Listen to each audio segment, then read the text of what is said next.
Yun. Good evening guys. Magandang gabi, good morning, magandang umaga. Kung saan man kayo ngayon. And welcome sa ating kwentong abroad tonight. So time check tayo ngayon, 9:31 p.m. dito sa Calgary, Alberta, Canada. So guys, kamusta kayo? Kamusta ang lahat? Kamusta ang inyong weekend so far? So ngayon guys, medyo umulan kanina. Later, parang around later this afternoon, umulan. So, yun. Pero, ngayon may konting liwanag pa. So, ayop yung mga kaibigan natin nasa campingan ngayon. Hindi umulan sa area nila or kung umulan, hindi sila nabasa. Yun. So, kamusta kayo guys? Masakit yung katawan ko guys, kaka-pickleball. Pero yun guys, yun nga, magkwentuhan na tayo, direct, na tayo, straight to the point na tayo guys. So kamusta kayo and saan kayo nanonood ngayon? Anong bansa, anong city kayo ngayon? So, paki-comment nyo lang sa comment section. Oy, si Mayan Pastor Orpilia is watching. So, kamusta naman ang katawan, kaka-pickleball? So, yun. Guys, dive in tayo agad sa question natin na, pero bago to guys, pwede nyo i-comment kung ilang taon na kayo sa bansa, sa abroad. Tapos,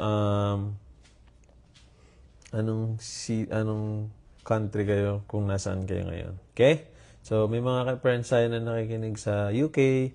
Meron tayong friends na nanonood sa Qatar, sa Middle East, sa Qatar, saan ba? Sa Dubai. Meron din sa Singapore, Australia, meron din sa New Zealand, guys. So, US meron din, guys. So, may mga, kalat yung mga kaibigan natin sa buong mundo. So, and I hope mabisita natin sila, in the future. We'll see. Di ba? Tapos mag-guest natin sila sa live or baka pre-recorded. Mga ganun. We'll see kung mag-grow yung community. So, why not, di ba?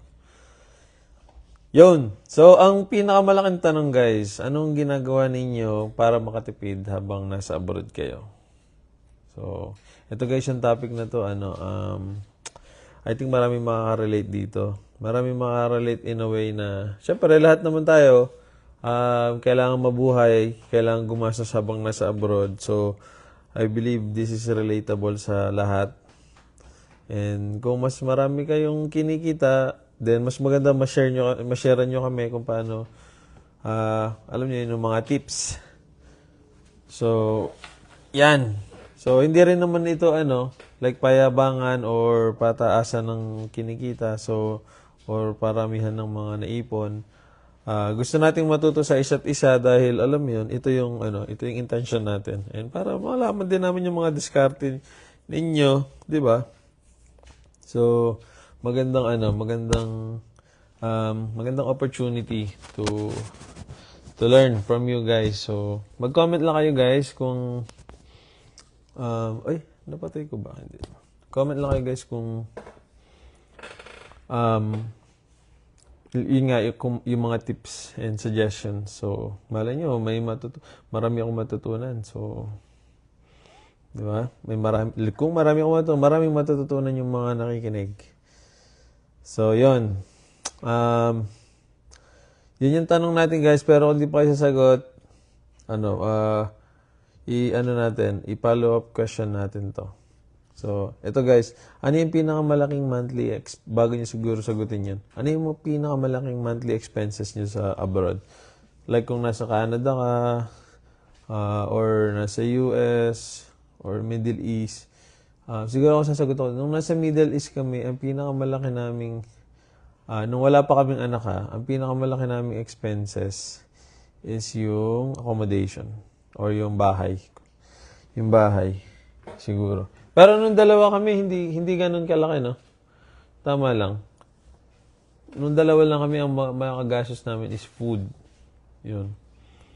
Yung food talaga. Kasi nga nung dalawa lang kami, hindi kami nag-rent ng buong flat. So sa Dubai, tawag nila flat. So dito, tawag nila condo. Sa Pinas, condo rin eh. Mga ganon. So hindi kami nag-rent ng ganon nung dalawa lang kami. So ang pinakamagastos namin is food. Yan, groceries. Ano pa ba? Pero nung nagkaroon na kami ng baby, uy, si Nika Karagis watching. Ay, ito, maganda malaman to. So guys, ano to mga to, good steward to si sis Nika.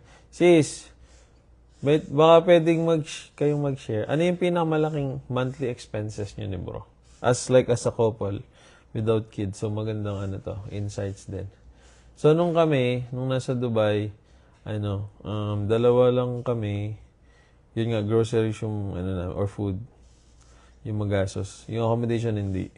Pero nung nagka-baby na kami, kasi may rules doon, or law, nasa law yun na pag magkaka-baby na kayo, kailangan, para makapag-stay yung baby mo namin sa Dubai, kailangan meron kaming flat or apartment or condo.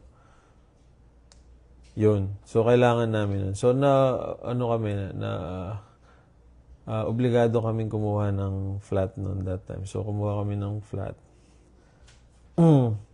Para, pag in-apply namin ng visa si Agape, kailangan kasi may tenancy contract. Ganon. So, doon na tumaas yung namin, expenses namin. Yung sa bahay. So, sa bahay, double up din yung yung food kasi yung groceries, hindi food. Kasi nga, pag baby, syempre maraming essentials for the baby. So, normal lang naman yun. So, that's normal. Pwede normal kahit nasang bansa ka or sa Pilipinas, di ba? So, yun yung mga normal na gagastusin mo pag may new baby. So, yun. So, yung dalawang yun ang tumaas sa amin. Kayo ba guys?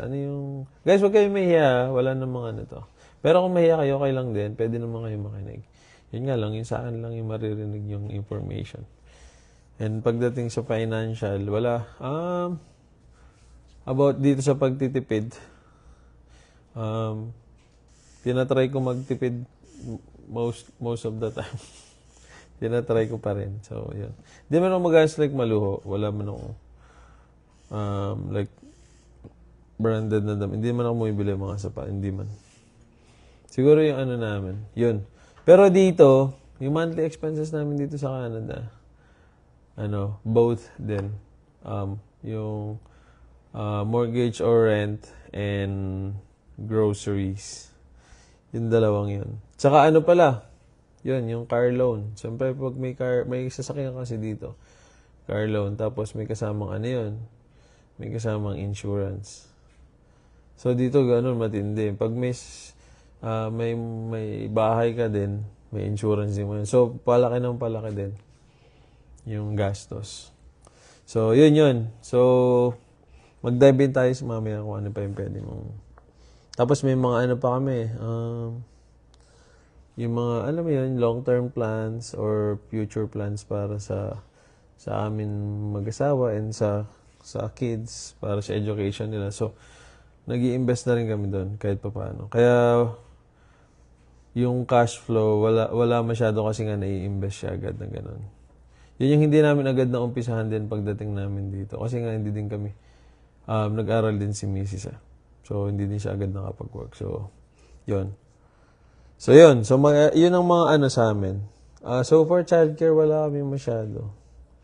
Kasi nga, nakalive pa si Mrs. Yun. So, yun yung kadalasan pag dito sa Canada yung mabigat. Yung mortgage or rent ng bahay.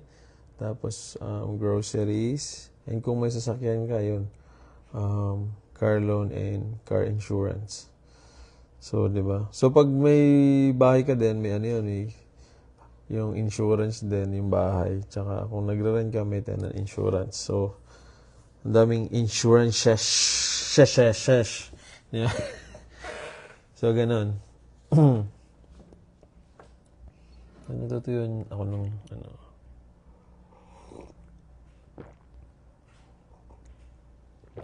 Ang ingay ko humigop ng tsaa. Okay guys, yung tsaa ko pala, ano pangalan nito? Yung nagtanong nakarani, ano yung tsaa nung ininom ko? Sabi ko, stash. Bibili ko lang siya sa Walmart. Pero meron ng isang gustong tsaa, yung jasmine o kaya yung ginger na may, ano yun? Chamomile. Yun. So, umaga nagkakape ako, sa gabi, tea. Diba? Kayo ba guys, sa umaga, ano ba kayo? Kape o tsaa? Or tapos gabi, nagaganon pa ba kayo? Nasanay na ako kasi sa Pilipinas eh. Uy, Melissa Sampol is watching. Hello po, thank you for watching. May question po tayo na dito, yung anong ginagawa niya para makatipid habang nasa abroad? So, yun yung main question natin. Tapos may mga follow-up questions tayo along the way. So, mga umaabot na ng mga 45 to 1 hour. 45 minutes to 1 hour. So, kung wala kayong time, wala kayong ginagawa, pwede po kayong tumambay. Pwede kayong mag-comment. So, everyone is free and every opinion is okay, open. So, walang maling sagot, guys. So, pwede kayong mag-comment. Mas maganda mag-comment kayo para masaya. Masaya yung live. 'Di ba? Ito may follow-up question eh. So yung huling tanong ko po Melissa Sampol is ano yung pinakamalaking monthly expenses nyo? Like as a family or kung single ka. O iba din pala kung single ka dito sa abroad. Tapos kung mag-asawa lang kayo. Nung nasa Middle East ako mas yung single. Madami din sila naipon. Lalo na yung wala talaga silang pamilya sa Pilipinas. As in, single talaga sila. So, napapadala sila sa parents sila. Pero yung, yun nung nasa Middle East, marami yung kilalang single na, nung nasa Dubai. Nakakaluwag-luwag talaga sila. Kasi hindi din nila problema yung accommodation. Unless kumuha ka ng sarili mong flat or condo. Pero usually, ang, doon, ideal, kumuha lang sila ng bedroom, ganyan, or partition, mga ganun. One bedroom. So, para hindi magastos. Kasi kung single ka lang naman. Lalo na, ang trabaho doon, bahay, trabaho lang. Ay, ang pattern ng buhay. Nung kami, ganun. Pero siguro, iba rin nung nagka-kids na kami. Doon nung nagka-baby kami, nagka-COVID eh. So, wala din. Yun. Tapos, yung third question natin, mas madali ba kayong makaipon ngayon kesa noong bagong dating kayo sa abroad? Mas madali bang makaipon ngayon kumpara noong una? I would say, hindi ko masabi. Noong una, kasi kami ito yung sa amin, yung experience namin. Uy, Rose Pablo is watching. Hello po. Nung una kami, pagdating namin sa abroad, hindi din. Kasi, hindi kami agad nakaipon kasi nga, kailangan mong, like nung pagdating namin sa Dubai, kailangan mong bumili ng mga gamit-gamit. Buti may kaibigan kami, mga kaibigan namin. Binilhan na nila kami ng mga gamit sa bahay. Like yung may unan na kami, may bed na kami. Wala kaming ginastos. Ganon. So, pero may biling ka pa rin yung mga essential. Siyempre, dala mo lang yung mga damit-damit, mga ganon, di ba? So, yung mga bibili mo, yung mga essentials na kailangan mo kasi hindi mo naman lahat pwedeng ibiyahe. Ibiyahe yung from Pilipinas to kung saan ka pupuntang bansa, di ba? So, pagdating din namin dito sa Calgary, Alberta, Canada, yung tinirhan namin, na siya, fully furnished na siya. So, wala kami masyadong binili. Meron na nga actually pati kumot, ganyan, unan. Lahat, hihiga na lang kami. Kompleto. So, ang na lang, siguro mga binili kami, yung mga kettle, mga ganun. Pero wala, hindi naman, hindi masyadong,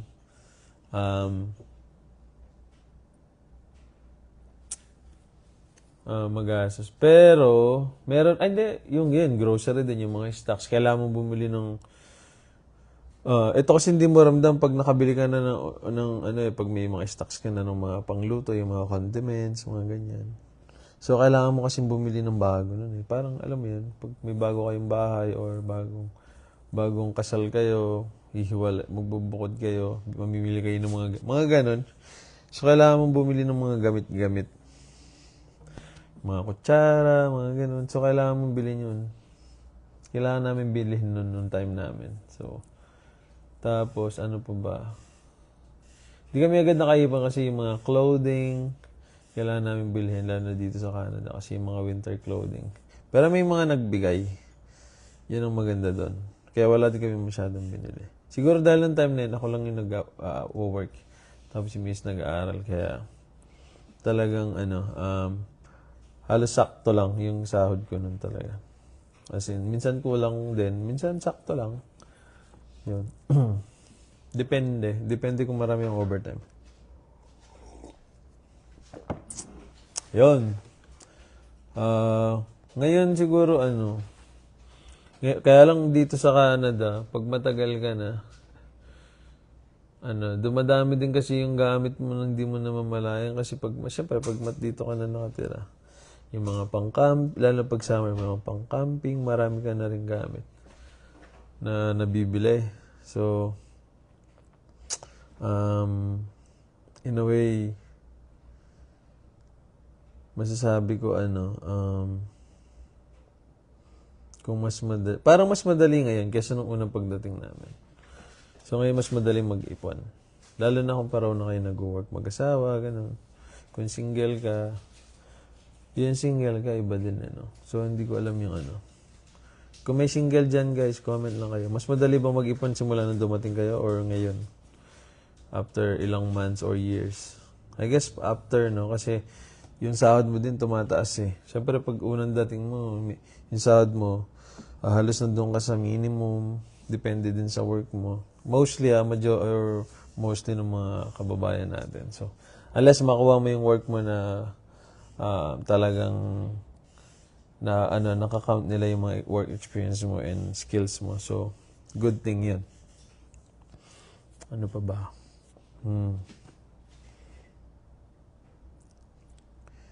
Yun. So, ito, guys, magbigay kayo ng, ito magandang tanong to. Yung mga tips. Ano yung mga tips nyo para, makatipid? Like, ano ba to? Like, ano yung mga, let's say, when I say makatipid, like yung, kung may sasakyan ka, saan pwedeng bumili ng mas murang gas, mga ganon. Kung groceries. Pag groceries, may binibilhan kami ng mga mura. Like yung mga wholesale club ng may pinupunta kaming wholesale club. Like yung mga condiments, ganun. Bumibili na kami ng mararaming portion kasi hindi naman agad na-expired yung mga yun. So, it's okay. Tapos, yun, yung meat. Kami nakasanayan na kasi din namin nung nasa Middle East kami sa Dubai. Bumibili kami ng mga meat. Like good for 2 days or 3 days, ganyan. So, dito, siguro bumibili kami mga 1 week or 2 weeks. Mga ganun na groceries. Pero yung mga gulay, binibili namin yan, almost like in a 1 week, siguro mga 3 days. 3 times kami bumibili, mga ganun. Kasi para fresh pa rin. Ano pa ba yung pwede? Yun, hindi rin kami, guys, hindi kami, para makatipid din. Hindi kami nagpapahilig magpa-deliver. Pero nung nasa Dubai kami, mahilig kami magpa-deliver ng food sa Dubai. Kasi doon sa Dubai, medyo mura yung pagkain eh. Compare dito. So, nako-compare din na. Mas mura yung pagkain doon. So, dito, guys, hindi kami nagpapadeliver ng pagkain unless may bisita or may bisita ganun. Pero kami yung regular hindi man tayo na yun, no? Never, no? Nagpa-deliver ka na ba ng food? Nagpa-deliver ka na? Ay, hindi pala never, guys. Pero nagpa-deliver na. Kailan? Anong buntis ka, no? No? Pero nung simula nung anak ka, wala pa, So, 9 months na, guys. Wala kaming food delivery. Di ba? Nung buntis siguro, minsan nagpapadeliver ako ng pagkain niya. Kasi kung nasa work, may gusto siyang pagkain. So, pinapadeliver ko. Yun. Pero ngayon, simula nung anak siya, wala eh. Wala akong natatandaan. na nagpa-order kami ng pagkain. So, yun. Isa din yun. Dito ko yun, yun nung nasa Dubai yung food delivery. Kasi ano yan eh. Yung pagod ka na, so gusto mo na lang magpa-deliver. So, yun. Ano pa? Yun, wag bumili pag sale. Like nung kahapon, last week na, last day ng Amazon sale. So, Amazon sale, di ba? So, malamang, marami yung mga nakikinig ngayon na pagpa-deliver or umorder sa Amazon, di ba? So, ang galing din ng Amazon na yun, no? Kahit ako nakita ko yung sale, kinukulit ako sa email ko nun. I-unsubscribe ko nga yung mga ads nila. Yun. So, yun. Iwas sa sale. Ano pa ba? So, yun. Yung pala yung style din namin sa groceries, guys. Hindi isang grocery lang. May kami, like pag yung mga tissue, mga wipes, mga kay baby, sa Walmart, sa Costco kami bumibili. Yan kami bumibili. Kasi yung mga bulk o yung mga bultuhan na bili sa Costco kasi mas mura. So yan, dyan din ako nagpapagas sa Costco. Total sinasabay ko na din. Gising ba siya? Ay, nagising siya, Chesed. Tapos, bumibili kami ng gulay sa Superstore kaya sa Walmart. Mas mura yan. Tapos yung mga ibang gulay, tsaka sa TNT. So, hiwalay. Hindi lang Tapos bibili ako. Ito guys, ito maganda to. Kung yung mga taga-Canada. Kung hindi nyo alam to guys. Maganda kung alam ko alimutan ko na yung araw. I think first Tuesday. Pag first Tuesday of the month, may 15% yung total bill mo eh. Discount. 15% off sa sa Save On.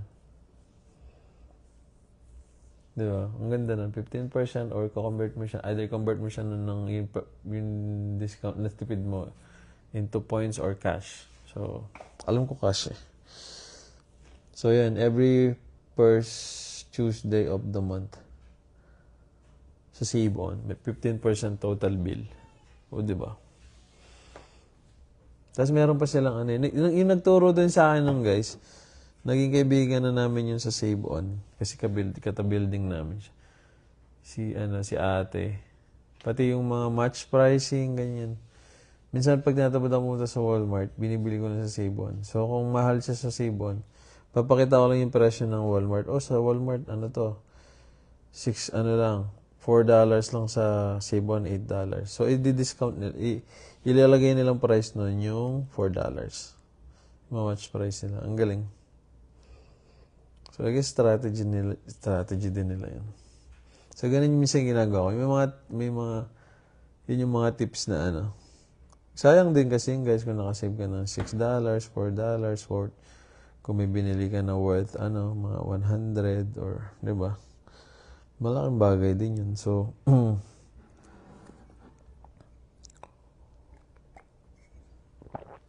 tapos nagpapagas ako sa Costco. Mas mura yung gas sa Costco eh.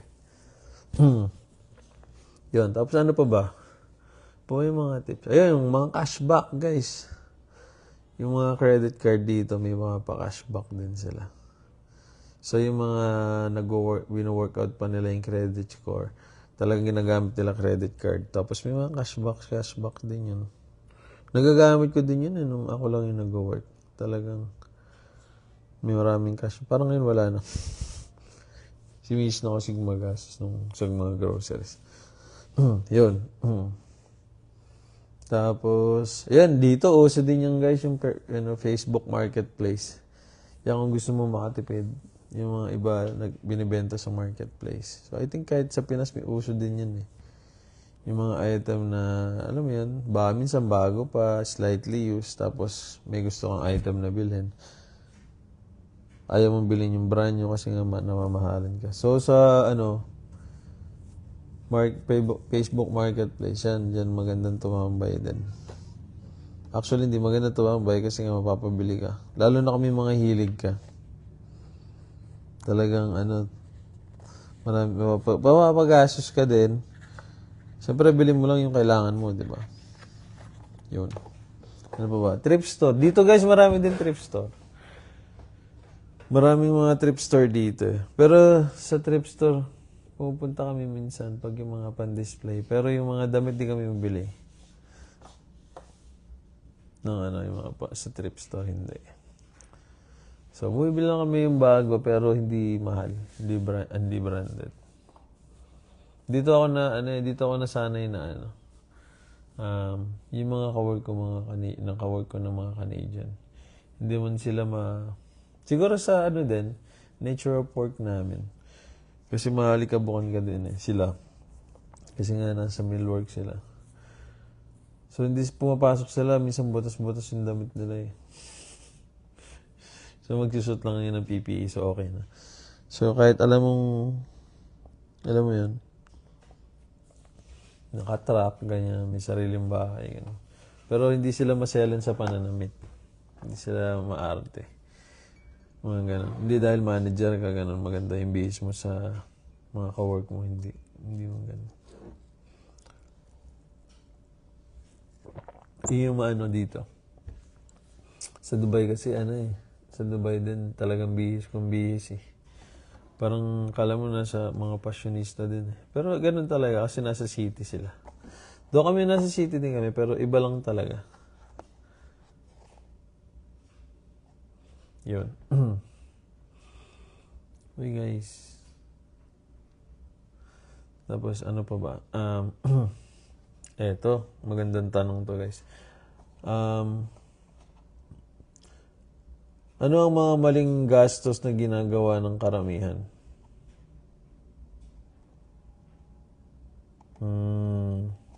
Ito yung mga hindi lahat gusto pero binibili. So, medyo hindi tayo nagpa-power trip. Kasi minsan kami ginagawa din namin naman to. Siguro yung ito yung kami hindi kami yung kumakain madalas sa labas. Talagang sa bahay lang. Kasi nga hindi pa din pwede yung baby namin madalas na nasa labas. Like sa restaurant. Kasi ang hirap sa restaurant kumain na may kasamang maliit. Diba? Hindi niya ma-enjoy, hindi din ma-enjoy ng isa sa amin or both. Kasi nga kailangan namin bantayan. So, yun. Pero once in a while, we do that. Pero hindi rin kami kumakain sa yung fancy na restaurant din. Yun nga. Kasi like yung mga steaks, dito ko lang ginagawa sa bahay. Mas natutuwa pa sila. Mas marami pa sila nakakain. Tsaka mas gusto nila yung timpla ko. So, yun. Ano pa ba? Yun? Yung mga latest gadgets siguro. Yan. Yan yung mga hindi dapat mo bilhin. Pero depende. Depende din siguro sa tao. Pero siguro kung kailangan mo yung bagong latest na cellphone, why not? Pero kung hindi, hindi ako maano sa cellphone Hindi ako masyado maluho. Yung pinambablog ko ngayon kay Mrs. Hiniram ko lang. Yun. Like ito ngayon, yung gamit ko kay Mrs. Yun. Ito tinanggal na namin to Ito yung isa yung pero hindi to. Ito muna. Yung mga brand obsessions. Like, siguro yung mga damit. Kung gusto mo, lagi kang nakalakos, lagi kang anong tawag nito? Ano pa ba mga brand? Yung mga mamahaling brand, gusto mo ganun suot mo kahit. Ako siguro, hindi na, nung nasa Canada, hindi na Kasi nga, dahil yung pag nag-laundry ka, doon din mo tapos iinitin. Yung paglabas kasi sa dryer, kung gusto mo siyang isuot, pwede mo na siyang isuot right away. So, sobrang init kasi nun So, yung mga damit, hindi nasisira, yung mga tela, nasisira agad. So, parang hindi siya worth it. Tsaka sa trabaho din. Siguro. Kaya simula na hindi na. Siguro na lang, sa pantalon, isa lang yung brand ko So, hindi ko siya ipapromote. Pero isa lang. Yan lang yung nakasanayan ko. Ito yung sasabi ko marami. Marami sa atin. Like yung may mga subscriptions. Like, may kami tinanggal na kasi nung may kids kami. Si Agap eh. Pero kinausap namin siya. Kasi hindi naman din siya nanonood na madalas. Wala na kami masyadong subscription. Siguro meron kami yung Spotify. Share kami ni Miss. Tapos ano pa ba? Netflix. Yun. Amazon, yun. Yung tatlong yun. Pero dati meron pa kaming Disney Plus, meron pa kaming, ano tawag, Angel, meron pa kami. Ang dami guys, yung mga subscription. So, pag iniipon mo, lumalaki din eh. Lumalaki. Kahit, $10 lang, $7, mga ganun. Tapos minsan yung mga gadget, may ano yan eh, may mga, yung mga, parang pag nasira, like sa, pag Apple Care, mga ganun. So, maraming mga ganun. So, dun mo talaga masusubok. I guess, wait lang ah.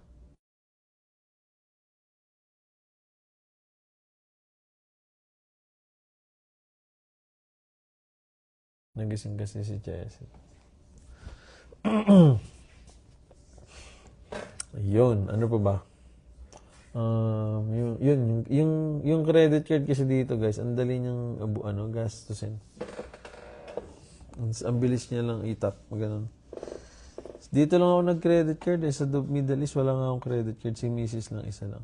Isa lang credit card namin as a family. So, hindi ako nag-credit card doon. Dito lang. So, kaliwat kanan yung mga credit card eh. Minsan, kami na lang umaayaw eh. Kasi alok ng credit card. Okay din naman yung may credit card. Kasi hindi din ganun karami. Kasi sinasabi nila kailangan mo sa credit score, mga ganun. Pero kasi may effect eh. Pag, meron pa akong dito. 5,000 na doon.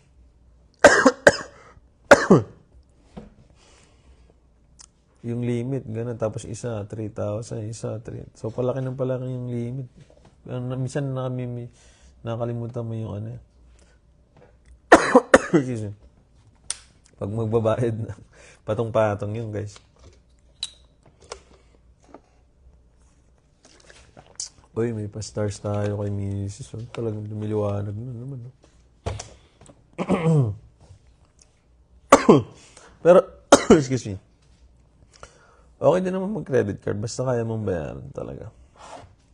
Kasi, basta balance. Diba? Pwede ka na mag-credit card yung walang interest rates, mga ganun. Pwede mong gamitin. Diba? Kami ginagamit ng credit card kasi binabayaran agad namin in a month. Or bago yung due. Ganun. Para lang yung credit score. Ito, ito, magandang tanong to, guys. Kung like dito sa Canada, ito kasi uso to yung anong mas pipiliin nyo? Side hustle ba or budgeting ang mas nakakatulong sa expenses nyo? Like side hustle, yung minsan kailangan mo magdagdag ng work, extra work. So magdo-double job ka, ganyan. Para, anong tawag nito? Para ma-sustain mo yung monthly expenses mo, ganun. Or budgeting ba? Yung mas nakakatulong sa inyo. So, dito mahirap eh. Mahirap siyang paano ba? Yan talaga, kung ayaw mong extra side, huwag ka rin mangutang talaga. Pero kung ito kasi guys, like dito sa yung mga hindi nakakalam sa Canada. Ito hindi rin namin alam itong mga ito nung una. So dito na lang namin nalaman. So like yung kung may kids ka, kailangan mo silang iwan sa kailangan mo ng childcare, iwan mo sila sa day home or daycare. May bayad dyan. Though may subsidy, pero may bayad pa rin. So, minsan kulang. Kasi nakukuha mo pa rin nakukuha mo sa government. Hindi naman sapat din yan. Malaking bagay yon. Pero kulang yun, like yung sa pagkain, yung mga necessities pa, di ba? So, madaming factor yun. So, kaya hindi mo maiwasan na lumalaki din yung expenses mo. Tapos kung may sasakyan ka, lalo na kung bago, like kami nung time namin. Lalo yung mga iba. Ngayon pa tumaas sobrang taas. Sa pagbago ka, kahit yung sasakyan mo hindi ka gandahan or hindi ganun ka bago, ang mahal ng insurance kasi wala kang driving history. Ang laki ng insurance. Minsan mahal pa yung insurance na binabayaran buwan-buwan dun sa sasakyan na binabayad mo eh. Mga ganun. So yun, hindi mo talaga maiwasan yun. You have to, you have to have a history para in the future, pag malinis yung travel record o yung driving record, track record mo as a driver, doon lang bumababa yung car insurance mo, ganun. So, hindi din minsan bumababa kasi kung, siyempre, nag-upgrade ka rin ng sasakyan, tumataas din yung insurance. 'Di ba? So, ang mahal. So, yun, hindi mo maiwasan yan unless wag ka magsasakyan. Ang problema, like dito sa Canada, as a family, necessity yung may sasakyan ka. Lalo na kung may maliit ka na kids, or may baby kayo. So, yun, necessity siya guys. Yung dito namin na-realize, necessity yung sasakyan, hindi siya luho. Siguro naluluho lang siya pag naka-truck. O yung mga expensive na sasakyan. Kasi pwede mo pa rin bilhin yung mga expensive na sasakyan eh, dito. Basta may pambayad ka. Ganun lang naman sila dito. Hindi naman sila, ano ka lang, mga ganun. Hindi ka manager, ganun. Hindi naman ganun. Basta may pambayad ka, pwede kang, makakuha ng gusto mong sasakyan. Daw may mga credit score checking pa rin. Pero minsan, mas gusto, wala silang concern. Basta makabenta sila ng sasakyan. Pero sa bahay, iba kasi yun. Pag bahay naman bibili, iba naman yun. So, yun yung mga, budgeting tips siguro na hindi mo talaga rin, yung mga expenses na hindi mo, makakontrol. So, kung nagre-rent ka, minsan may tenant insurance ka, mga ganun, ng bahay. So, mahal din yun, guys. Ano pa ba yung mga insurances? Madaming insurance, guys, na yung walang balik. Walang balik sa'yo. Okay lang yun yung mga insurance na yan, yung for investment sa retirement, ganyan. Or mga plans na gawa ng government. Yun, may mga, may mga balik tsaka interest. Pero yung mga iba, kailangan mo lang insurance for the sake na may mangyari. Hindi ka gagastos ng malaki kasi that's why may insurance ka. Pero ang mahal nun, ng monthly, like pag bagong driver ka, alam ko, mga 500 yung mga yan. Kahit ako nun buti may driver's license ako nun sa Pilipinas. Nung time namin, pwede pang pa nila, parang may 1 year ako, 2 years plus experience, sabi nung insurance. Kaya medyo mababa. Pero kung zero, magtaas ng insurance mo sa car pa lang yun So, yun yung mga mahapdi dyan na expenses car insurance, car loan, mortgage, or rent. Yan. Minsan yung groceries or food, minsan pwede mong diskartehan yan diba? Pero yung mga fixed na numbers, hindi fixed na yan So, yun ang yun yung mga bagay na Uy, si nanonood, si Katrina. Uy, thank you sa pagbigay ng stars po. Yan yung mga expenses na talagang hindi mo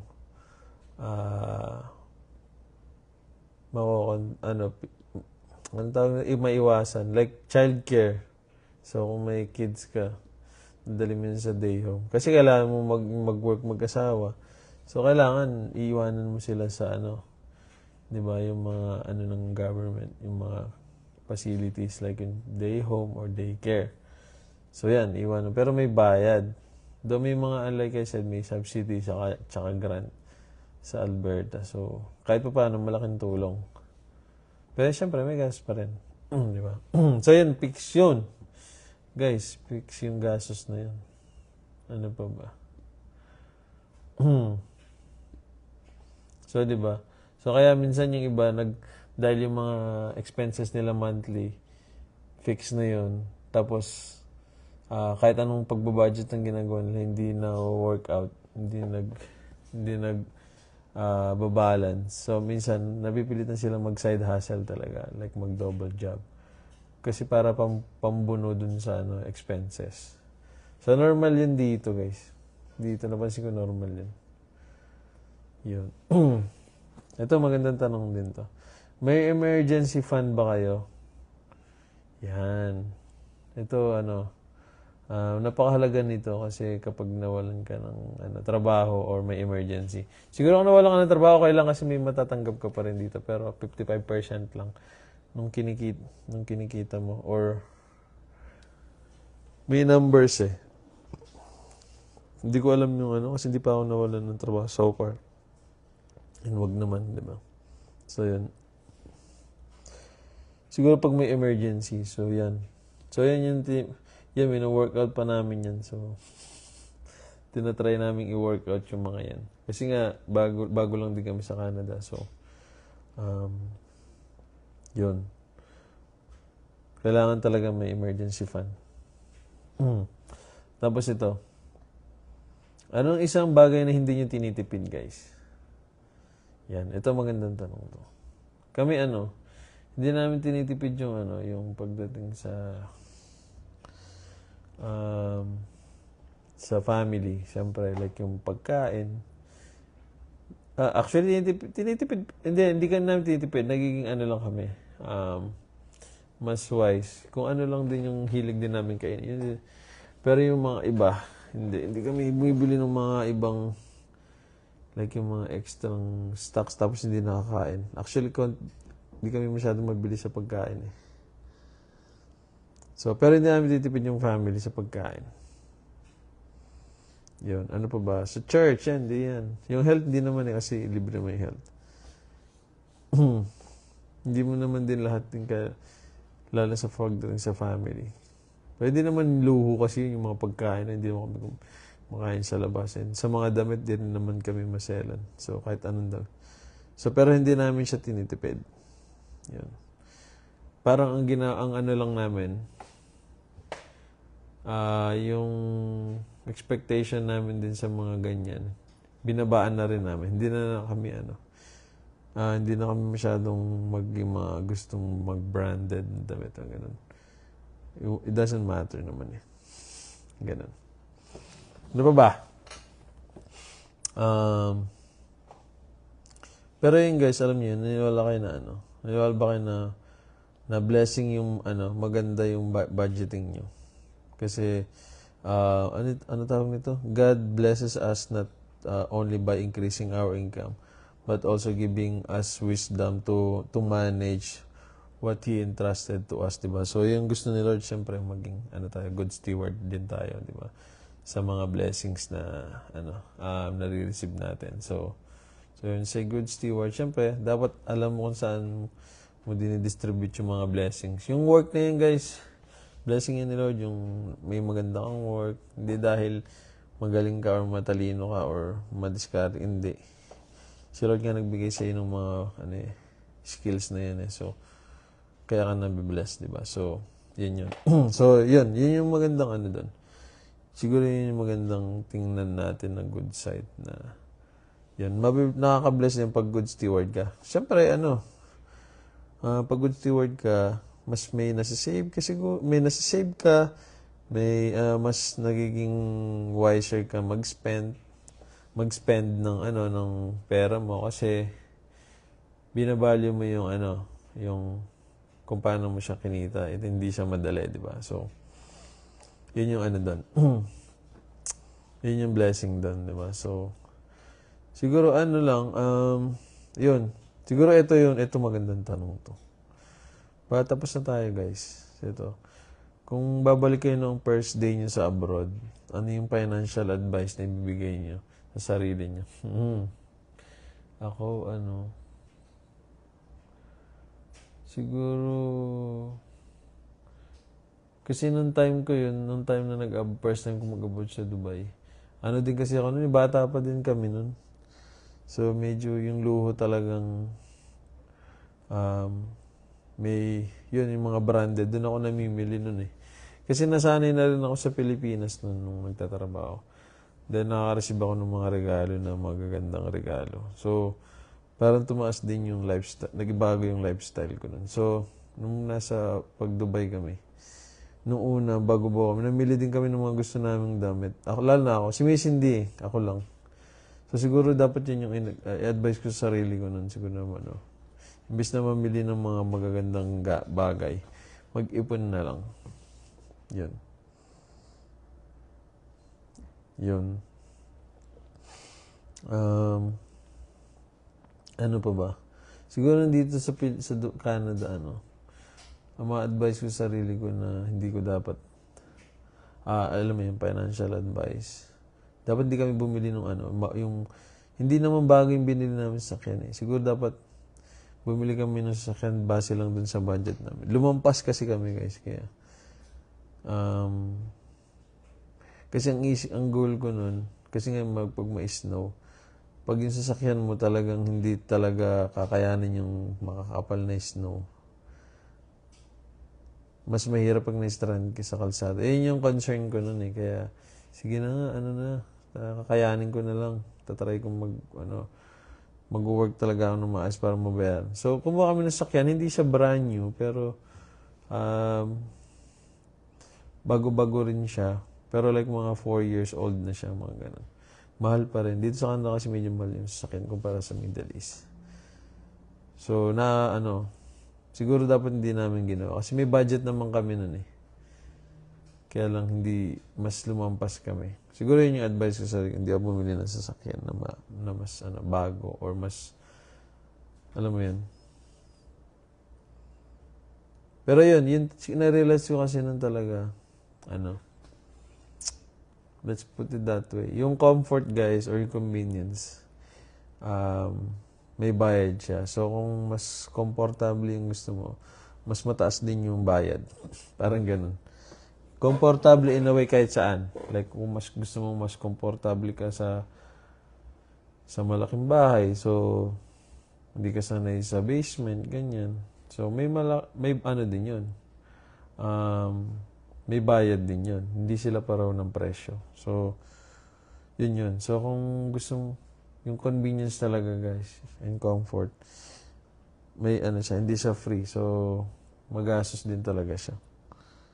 So the more comfortable you are, the more you're paying as well. So ganun yun. Di ba? Ano pa? Yun, sinong pagdating naman sa Canada, hindi naman kami maluho eh. Wala kaming luho. Yung mga dala ko pang underwear, hanggang ngayon, gamit ko pa yung iba. Hindi pa nagagamit. So, mga ganun. So, mga tip, hindi siya naman siya luho din. Ayun, guys. Ito, closing question, guys. Ano yung pinakamagandang financial lesson na natutunan nyo habang nasa abroad? Ikaw ba yan? Ako siguro, hindi namin ginawa na namin to dati eh. Pero hindi, tapos pinalitan kasi namin. So yung pag-invest, kailangan mo mag-invest sa future mo. Yun yung maganda. Kasi dati pag may sobra, nung bago pa lang, bata-bata pa kami. Pag may sobra, hindi ako natutunan na mag-invest. Pag nag-iipon ako, pero hindi ko siya ini-invest. So, dapat pala yun ang ginawa ko. In-invest namin din siya. So, yun yung natutunan ko ngayon. So, kailangan mo talaga i-invest. Mag-invest sa abroad. Pag nasa abroad ka, yung kita mo. Huwag mo siyang gastusin lahat. I-invest mo pag may sobra ka. O kaya lagyan mo ng percentage. Yung income, sa income mo. Mas okay yun. Diba? Kayo ba guys? Yun. Siguro kung mag-closing na tayo. Ilang oras na ako? Uy, 49. Yan. Sakto. So, yun guys, maraming salamat. Maraming salamat sa... Ha? Ay, nag-message ka ba? Na? Wala, hindi ko man nakikita. Yung stars nakita ko yung binigay mo. Hindi ko makita yung message mo. Nag-message ka? Hindi mo lumilitaw. Patingin. Uy. Hello. Hindi ko man nakikita yung message mo. Patingin.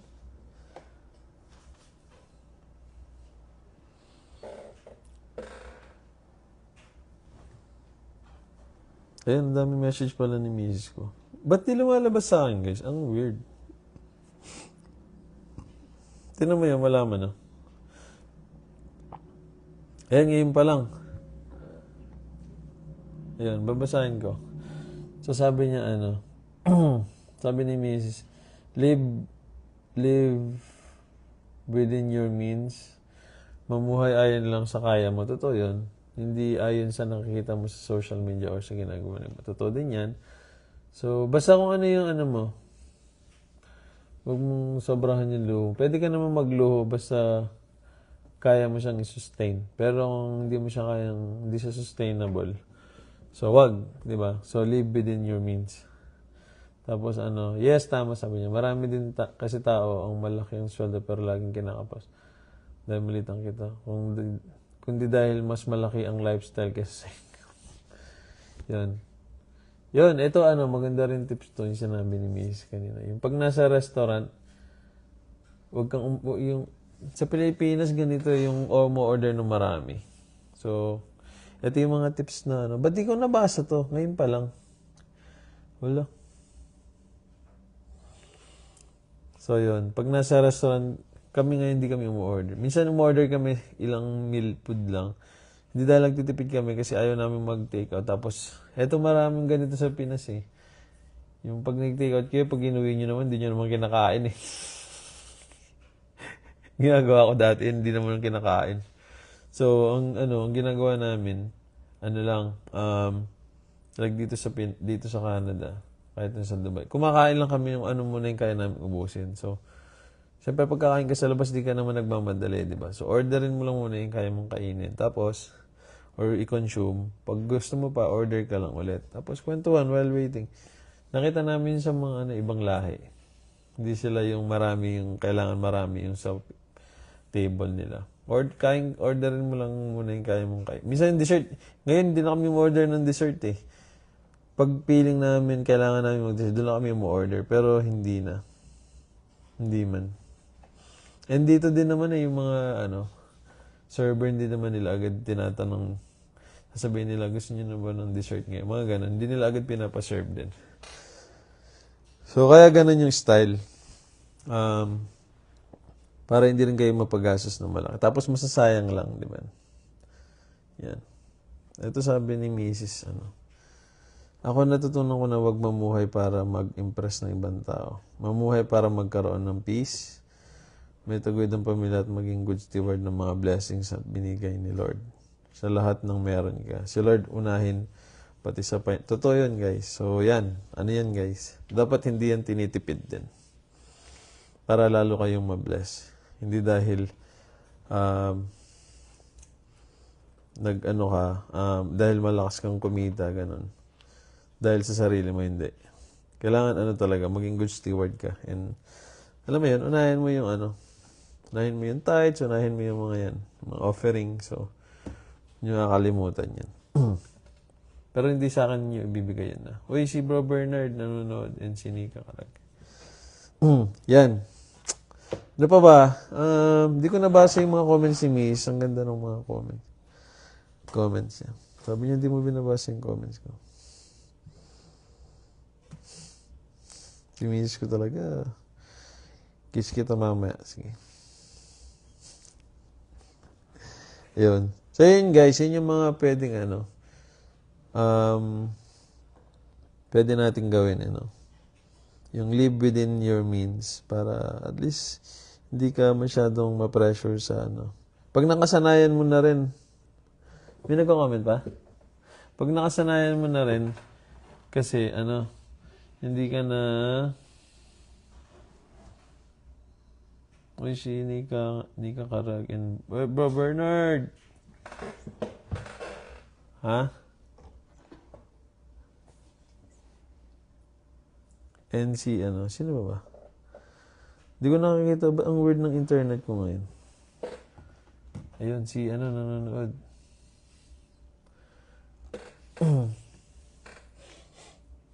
Hi, guys.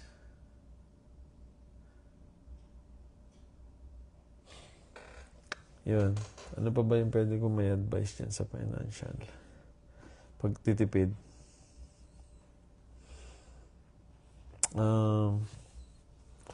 Ako yung mga basta damit, di din ako minsan pa ulit-ulit lang ako. Kasi okay lang naman. Hindi mo naman kailangan mag-impress ng iba. Diba? Unless talagang yung work mo, talaga. So, minsan nag-i-invest ka talaga sa damit. Pero kung hindi, okay lang yun. Yung mga ka-work ko nga, minsan damit nila, hindi sila isang, yung mga hoodie nila. Okay lang yun. Wala namang bumabati. Diba? So, ako din, minsan ginagawa ko yun. Basta hindi ka naman mabaho, di ba? Yun. Ano pa ba? Guys, mag-out na ako kasi, late na rin. And, naka-isang oras na tayo. Guys, yun, humanap ka ng sale. Pwede din yun, kung may mga gusto kang bilhin. Pero kasi, hindi pwedeng wala kang din bilhin, Kinokontra ko yung mga sabi. Hindi naman. Nag-respond lang base sa sabi ni Miss. Humanap ka ng sale.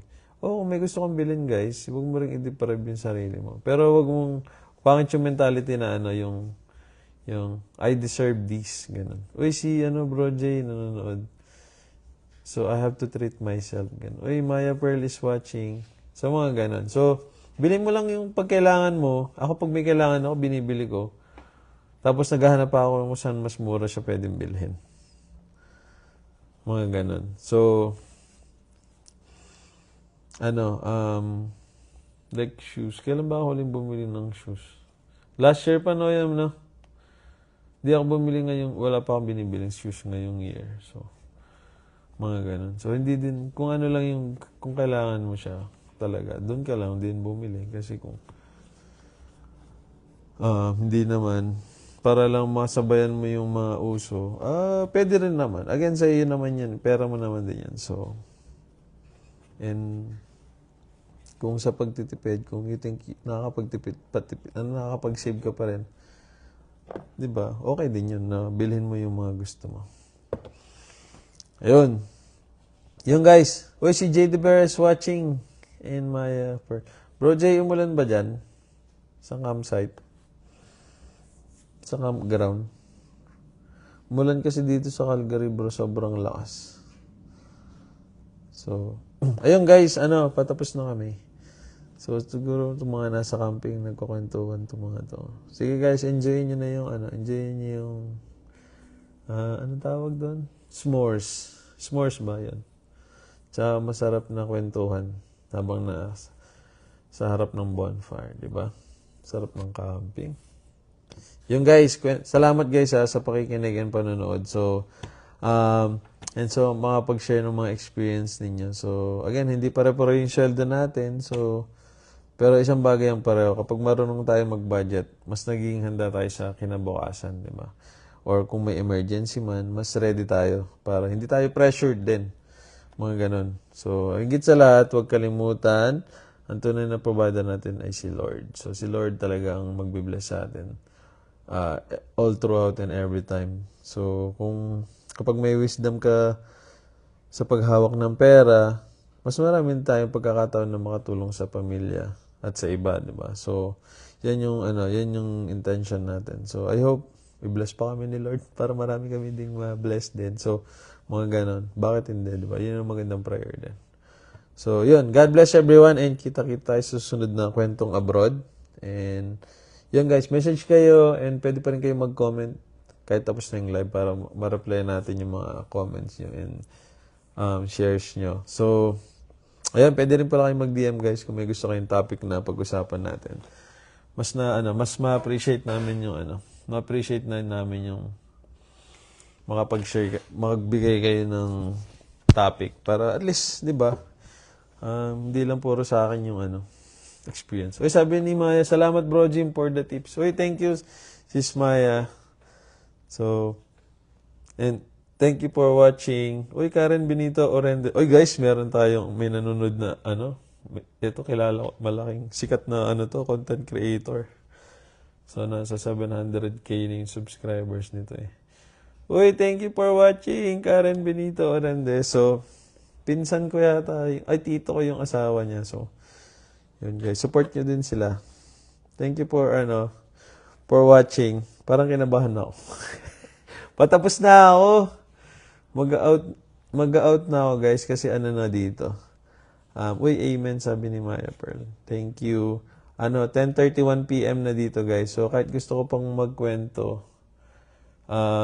Pero pwede pa rin kayo mag-comments guys kahit yun nga, wala. Tapos na yung live. Si Miss nag-comment daw, maglaan ka ng separate budget para sa mga kailangan sa bahay, maintenance sa kids, magkaroon kayo ng funds para sa need ng bawat isa. Meron kaming ganito, Jester Cloros is watching. Hindi na ako sikat, Bok. Sikat ka pa rin. Siyempre, nakapokus ka lang sa business mo. So, and which is good, di ba? So, naka-season lang yan. Malay mo, pag mas malaki na yung company nyo, makabalik ka sa pag social media, di ba? By the time, may mga, may marami ka na kayong employee, di ba? Karen Benito. So, Orindes. Mas marami na kayong time. So, pero ganun talaga pag may business, you have to, all out ka sa, yung passion mo. So, yung attention mo nakapokus sa business. So, that's good though. Pero, syempre, nang umpisa mo na yung pag-social media, 700k, almost 700k followers, di ba? So, magandang, kaya nga nagsipag din kami social sa content creation world. Dahil nakita na, parang okay ito So, hindi mo siya madali guys, pero masaya siyang gawin. Yun. Thank you guys for watching. Mag-comment pa kayo kahit may out na kami. So, good night sa inyo. God bless and more blessings pa na, alam niyo, madagdagan yung financial natin, more financial gain. Siyempre, kakibat nun, good steward and work hard, di ba? So, yun. God bless guys and good night and kita-kits tayo sa susunod na kwentong abroad.